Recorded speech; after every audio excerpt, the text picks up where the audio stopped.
direct des courses avec la Fédération Anjoumaine Centre-Ouest et Oxygène Radio.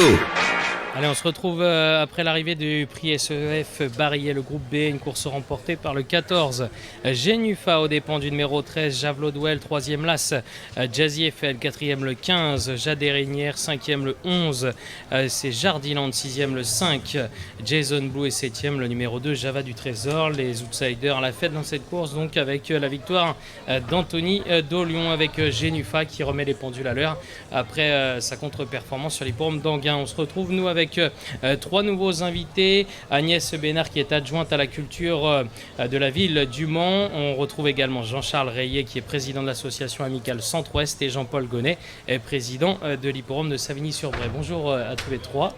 Bonjour. On va commencer avec Agnès Bénard, honneur aux femmes.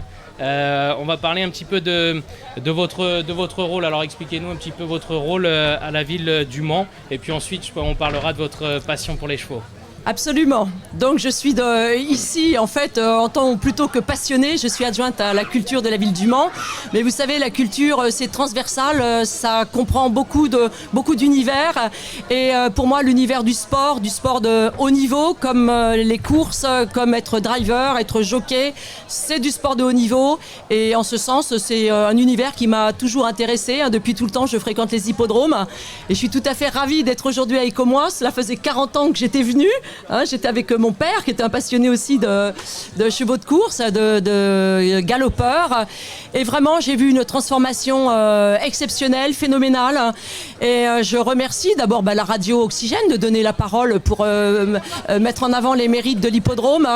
Et le nouveau président, Patrick Gratz, qui apporte son dynamisme et qui prend le relais efficace de l'ancien président qui lui-même était déjà très impliqué et très moteur. Alors je suis très attachée moi au milieu des courses, dans l'univers du cheval, parce que c'est un univers passionnant. Comme je l'ai dit tout à l'heure, c'est du sport de haut niveau que généralement la majorité des Français, enfin il y en a qui s'y intéressent mais il y en a d'autres qui ne connaissent pas, et je les invite à découvrir cet univers où il y a des chevaux, c'est-à-dire des animaux, et il y a des hommes. Et pour arriver au top niveau, c'est beaucoup de travail. Donc les éleveurs, les entraîneurs méritent d'être tous encouragés, et les sociétés de course font tout leur possible. Les maires des villes aussi, je remercie le maire d'Écomois de promouvoir son hippodrome. Alors merci à tous et merci de m'avoir invité, je suis vraiment ravie, et merci à vous de relayer. Je remercie Equidia aussi qui nous détend bien. Moi quand je veux me détendre personnellement, j'ai téléchargé Equidia et je regarde une course. Voilà. Et comment est-ce que vous êtes arrivé à vous intéresser au monde hippique ? C'est par la famille, par votre père ? Oui, c'est une histoire très très ancienne. Mon père, Adolphe Bénard, était un passionné des chevaux de course. Il a été commissaire pendant 40 ans à l'hippodrome du Mans. Chez nous, dans notre ferme, dans la Sarthe, est né le premier cheval blanc du monde, le premier pur sang. Un yeux bleus, sabot blanc. Donc évidemment, ça nous a un petit peu orientés vers cette passion que nous avons tous. Mon frère, Rémi Bénard, élève toujours des chevaux de course et on le retrouve sur les hippodromes de l'Ouest, entre autres, régulièrement. Et vous le disiez, il y a quand même un petit peu un lien entre la culture et le cheval, puisque ça fait partie un peu du patrimoine français. Bien sûr, le cheval, c'est du patrimoine, c'est de la culture vivante. Et nous devons de l'honorer. Merci d'être passé nous voir du coup. Merci de m'avoir accueilli. Merci. Et puis profitez bien de cette journée. C'est avec vrai qu'on plaisir. A de la chance, on a des belles courses, on a des bons professionnels, en plus on a du soleil. D'ailleurs, on a de la chance. Ça commence à cogner un petit peu. Ouais. On va parler désormais avec Jean-Charles Rayet de l'association amicale Centre-Ouest. J'ai besoin de vos lumières pour nous éclairer. Oui, effectivement, je vais vous donner quelques informations concernant le groupe amical. La Société de course du Centre-Ouest, c'est une amicale qui a été créée à l'issue de la dernière guerre mondiale, puisque vous savez que pendant la dernière guerre mondiale, il n'y avait pas de course de chevaux. Et à l'issue de cette deuxième guerre, plusieurs hippodromes se sont regroupés pour créer le groupe amical des sociétés de course du Centre-Ouest. C'est une société qui regroupe actuellement 14 ou 15 hippodromes. Et le seul but de cette amicale, c'est de se retrouver une fois l'an en faisant une tournante. Cette année, nous allons à Vibré. L'année prochaine, nous allons à Chinon. Et l'année dernière, nous étions sur l'hippodrome de Christian Bazir au Mans.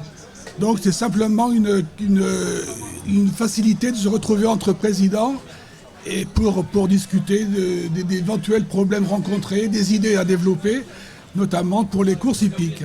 Accessoirement, cette assemblée générale qui se déroule en 2 parties. Le matin, assemblée générale où les présidents sont regroupés entre eux. Et les invités chaque président peut inviter des personnes de son société de course pour visiter un château, un musée ou un truc. Et bien évidemment, autour de midi, on se retrouve pour le pot de l'amitié, généralement un repas festif. Voilà, c'est sur cette façon de se retrouver qui nous permet d'échanger de tous les problèmes rencontrés et problèmes et surtout aussi idées à développer. Oui, en effet, l'objectif, c'est vraiment qu'il y ait un lien entre toutes les sociétés de course de façon à œuvrer dans le même sens. Tout à fait, c'est une idée, on développe des idées. Bien évidemment, il y en a qui sont contre, il y en a qui sont pour, mais ça permet quand même à toutes les personnes. C'est une table ouverte où chacun dit ce qu'il veut ou pas. Ses idées.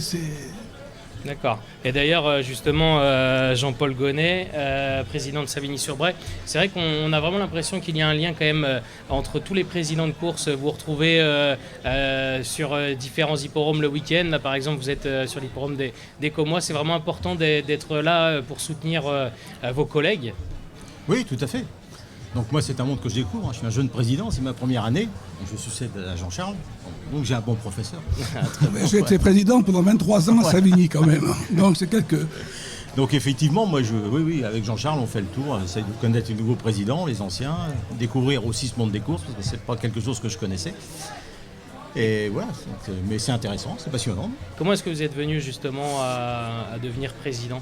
Alors, le coupable est à côté de moi. Voilà, donc Jean-Charles est arrivé un petit peu en bout de course, comme on dit. Et bon, ça fait 2-3 ans qu'il essayait, qu'il me demandait de venir l'aider. Donc l'année dernière, j'ai pris la décision. Je lui ai dit, d'abord, je vais rentrer comme membre et puis voir comment ça se passe quand même. Et puis je suis issu de Savigny, j'ai une vieille famille de Savigny, donc je connais la plupart des bénévoles très bien, parce que je pense que c'est aussi très important d'avoir un président qui connaisse bien les bénévoles, parce que sans les bénévoles, on n'est pas grand-chose. Et là, je vous le confirme, parce que c'est ça qui est le plus important, quoi. Après, le reste, c'est un peu comme toute société. Après, on découvre. Après, il y a aussi le monde des courses, le monde de la fédération, mais tout ça, après, ça s'apprend. Ça, je dirais que c'est pas ça le plus difficile, c'est ça, c'est de bien connaître ses bénévoles et bien maintenir une très bonne ambiance, quoi. Parce qu'il n'y a pas de secret, quoi. Il y a pas des gens qui donnent beaucoup de temps, donc. Il n'y a pas trop de pression en tant que président de société de course ? Non. Enfin, moi, je vais pas. J'ai d'autres fonctions, donc les gens que la pression, ça va, quoi. C'est pas trop bon. Non, mon métier, j'ai d'autres pressions, donc ça va. J'arrive. Non, le seul problème encore, c'est que je suis en activité, donc c'est vrai que c'est un petit peu plus compliqué, quoi. Mais bon, je vais approcher de la retraite, donc après, voilà, j'aurai plus de temps. Et donc là, vous êtes présent sur l'hippodrome des Commois, aussi bien pour soutenir les collègues, mais j'imagine que ça doit vous permettre également de retrouver quelques idées, prendre des idées peut-être pour... oui, on observe. Oui, tout à fait, oui, on observe ce qui se passe. Bien évidemment, parce que je vais rebondir sur votre question, parce que nous, Savigny, Loir-et-Cher, on n'a pas oxygène. Non. Oui. Nos amis de Tours n'ont pas oxygène. Nos amis de Neuilly-Pompière n'ont pas oxygène. Donc il va falloir qu'Oxygène se développe un peu plus pour que nous puissions entrer dans le moule de la fédération anjouenne. Je pense que ça va être entendu. Mais nous sommes quand même visibles sur Facebook et les réseaux sociaux. Mais je me permets de faire cette remarque qui est tout à fait justifiée d'ailleurs. C'est vrai. Bien vu, je pense que ça va être entendu. Je vois notre ami là-bas qui se ventile un petit peu. Oui, je vous rassure, il le sait, on a déjà discuté à la Charme. Donc. Il le sait très bien. Et pour revenir à l'hippodrome de Savigny, est-ce que vous pouvez nous en parler un petit peu ? Alors, écoutez, je vais laisser... Bon, l'hippodrome de Savigny, une piste en air de 1060 mètres. On a 2 réunions par an. Jeudi de l'Ascension, qui est une très belle journée. Et généralement, le 2e dimanche de juin, qui est aussi une belle journée. On a des résultats très intéressants au point de vue jeu et entrée sur l'hippodrome. D'accord. Et il me semble... si j'ai une bonne oreille, que vous avez des projets pour l'année prochaine. Oui, alors, tout à fait. C'est le président qui en parle. Oui, on va s'agrandir, on va monter un nouveau bâtiment pour justement accueillir le public et Oxygène pourrait venir d'ailleurs, parce qu'il y aura la place.